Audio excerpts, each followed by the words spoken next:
That is police investigating police. And that's the real story here. This investigation also has uncovered serious allegations of criminal corruption among police officers. You're preventing us from covering a press conference on police corruption?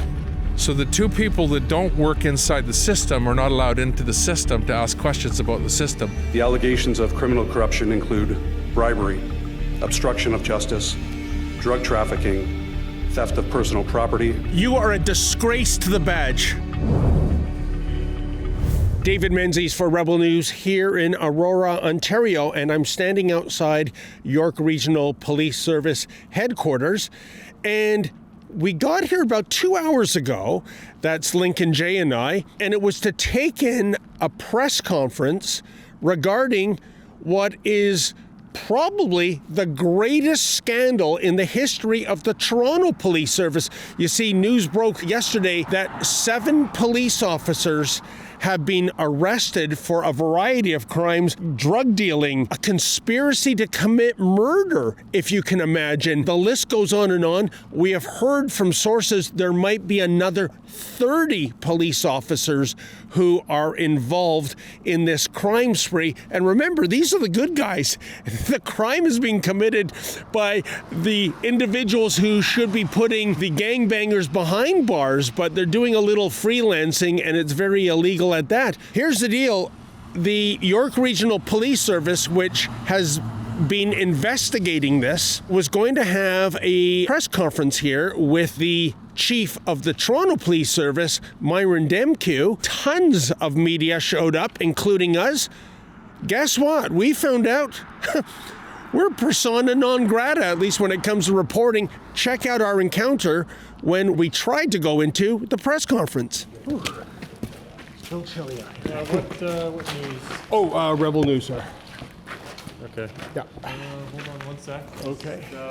We just kind of got word that everyone that was supposed to be coming in is here. So just hang on one sec. Sure. Okay. Okay.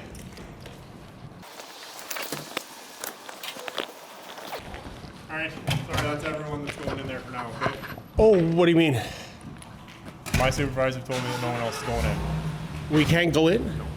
But it's a press conference. Everyone that's supposed to be in there is in there right now. And by everyone that's supposed to be in there, you mean only government-funded and approved journalists? I have my orders, and that's what my supervisors have said. Okay? Oh, I see. You're just following orders. And if you're going to keep recording here, as you can see, no recording devices in this area. Yeah, well, we need to have a record that we tried to attend, and you're preventing us from attending. I mean, this is kind of ironic, officer. This is all about police corruption. I'm going to ask you to leave, okay? No recording devices. He's recording. Okay. I see recording devices everywhere. That's for the building. Okay, I'm going to ask you to leave. Okay. Don't touch me. Okay. You've been told to leave. Leave. So you're preventing us from covering a press conference on police corruption? Now, it is 9:45 a.m. At 10 a.m., there is a press conference scheduled here. And if you can believe it, the Toronto Police Service virus, thanks to Chief Myron Demkew, it looks like it has spread to York Region, because we've been told by these police officers here, everyone who is meant to be in there is already in there. What the hell does that mean? I think it means only state-funded and state-approved mainstream media journalists, because here I am with Lincoln J, and it's freezing out here, and we are not allowed in. And they were getting a little handsy with me. And officer, who told you, who gave you this order that you say you're obliged to follow? Who told you this? We see what I think is another journalist. I think another one is coming along right now. Oh, well, knock me down with a feather. We were told everyone who should be there is already in there, and there goes another one. Sir, why did that journalist, why was he allowed in? Your colleague said everybody who should be here is already in there, so how did that additional man go in? He was with, his colleagues are already inside, I believe. You believe? I believe. Okay, then. So we've asked you to leave this property and not record here. But it's posted up here that you can't record on this. It's a press conference. Everyone's recording. Inside they are, not here. Okay, let us inside then. Have a good day. You're not accredited source to them, so everybody that's credited has already been inside. What do you mean we're not accredited? We're a part of the independent press gallery. Like I said, they told us that you're not coming in here, and we're just asking you to leave the property here. Officer, who is they? Our supervisor inside has told us, given us orders. And his name and badge number, please? I don't know his badge number, but we can ask. We can get that information for you. Okay, can you please get it for me? Okay, can you please? All right then. So, please?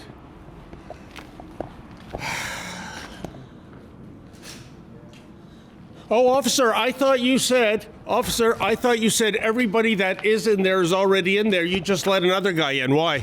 Okay, you're still filming, and as it clearly states here, you're not supposed to be filming. Yeah, can you answer my question, please? I'm not answering any of your questions. Officer, everybody in there is filming. Filming, you're going to get arrested, okay? And what's the charge? Victims of crime that come in here, and we need to protect their privacy, okay? Oh, is that what you call the members of the media now? You can go to the sidewalk. What would be the charge, by the way?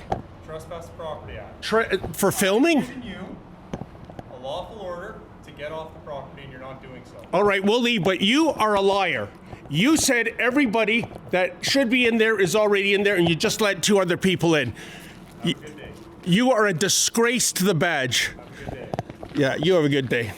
One of the big questions, I think, is how do the police restore faith? And by the way, I've never had a problem going into York Region. I know what the issue is. It's that rat Demkew. He has told them that we are media non grata. His director of corporate communications is an ex-CBC flack, and he clearly does not want to face our questions. Here comes another member of the media, but what are the odds he'll be allowed in? Hey, hi, how are you? Please know we are committed to transparency because it's the only way to rebuild trust. Does that look like accountability and transparency to you?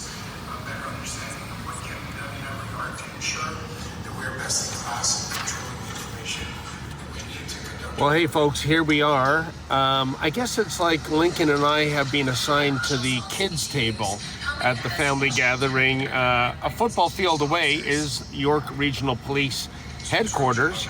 As you know, as you saw, we are media non grata. So here we are in a car watching the press conference remotely. And you know, the first thing that struck me was Toronto Police Service Chief Myron Demkew. He opened up by saying this is a painful moment that needs to be addressed openly. It's a painful and unsettling moment. It needs to be addressed openly, and it needs to be addressed honestly. Does this look like openness to you? Does this look like addressing the issue head on?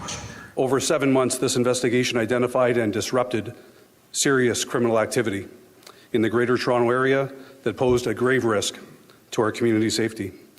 This includes a conspiracy to commit murder, shootings, extortion, robbery, drug trafficking, and firearms offenses.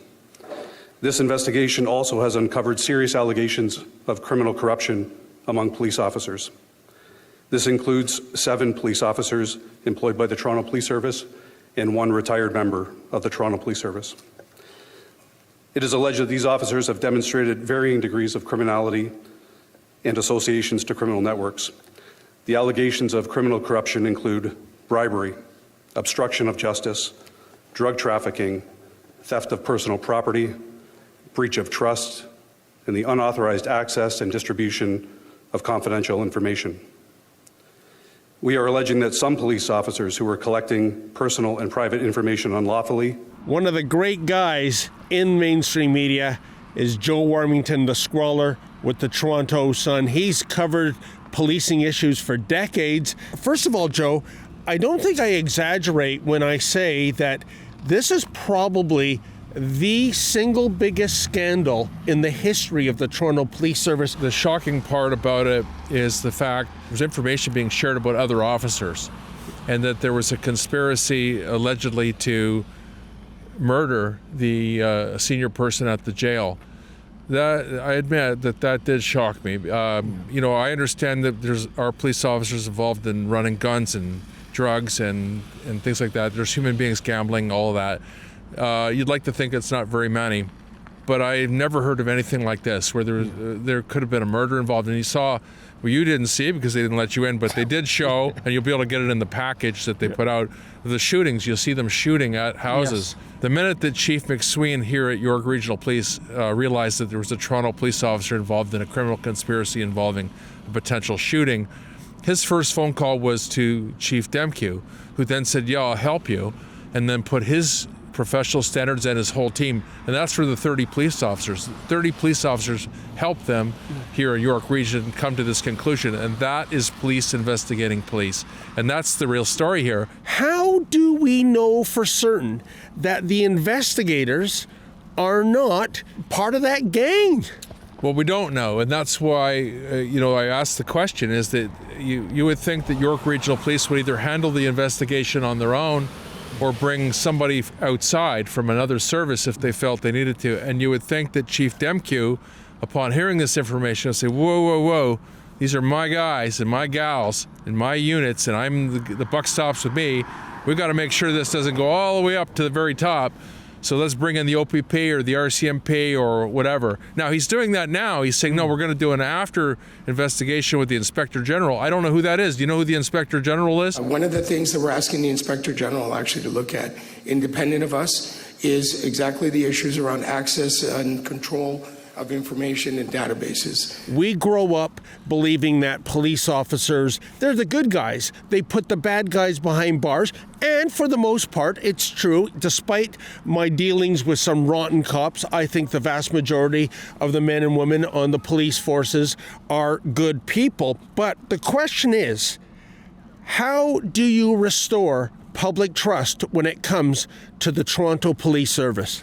I don't know if the public trusts the police anymore. When you hear about officers releasing information to have another police officer shot, I think that's a pretty big hurdle to get past. There's only 2 people here today that aren't being paid by the taxpayers. You 2 that are doing this are the only 2. Everybody in the police headquarters here, everybody is working for the government, the taxpayers. So the 2 people that don't work inside the system are not allowed into the system to ask questions about the system. You do your own math on why that would be. You're going to ask a tough question. No knock on Chief Demkew's career and the different things that he's done, but this was not his place to be here today. He should not have been here today. Interesting. If he has something to say about his officers being charged criminally, he should say that at his own headquarters and speak to his own people, his own city. To come when they have the chief of police from York Region saying, here's a bunch of charges against Toronto cops. And by the way, here's their boss who says everything is done perfect. It just doesn't fly. We have seen an out-of-control crime wave. We have seen the pro-Hamas people chanting for genocide and espousing Jew hatred and doing violence on a weekly basis for over 2 years now. Nothing happens except peaceful counter-demonstrators and independent media types being arrested. Oh, I should correct myself, Joe. Sometimes on cold days like this, the Toronto Police Service reimagines itself as Uber Eats, and it will deliver coffee and Timbits to these reprobates. He had a secret meeting with Justin Trudeau. What was said in that meeting? We can't even get that information. Should this chief resign? Is this the cherry on a sordid sundae in his career, which really he's got to step down? Well, you put me on the spot there. I think you could make an argument for that. He's not going to resign, and because he's not only said that, but he's making $400,000 a year, and he's their guy that's there. Well, there we have it, folks. As they say in the media business, this story has legs. We expect in the weeks and even months to come, this story is going to rapidly develop. I fully expect more police officers to be arrested and to face serious criminal charges. What has me queasy about the investigation, well, it's who's who in the zoo. How do we know the investigators, being part of policing, aren't somehow connected to the criminal activities of at least some police officers? And you know what, folks? It reminds me of my favorite Latin phrase, qui custodiet ipsos custodos, and translated into English, who watches the watchers. For Rebel News, I'm David the Menzoid Menzies. Well, folks, I know you love it when Rebel News brings you the other side of the story, even when we are not allowed into a police press conference. Unbelievable. But the thing is, we need your help. Can you do me a favor?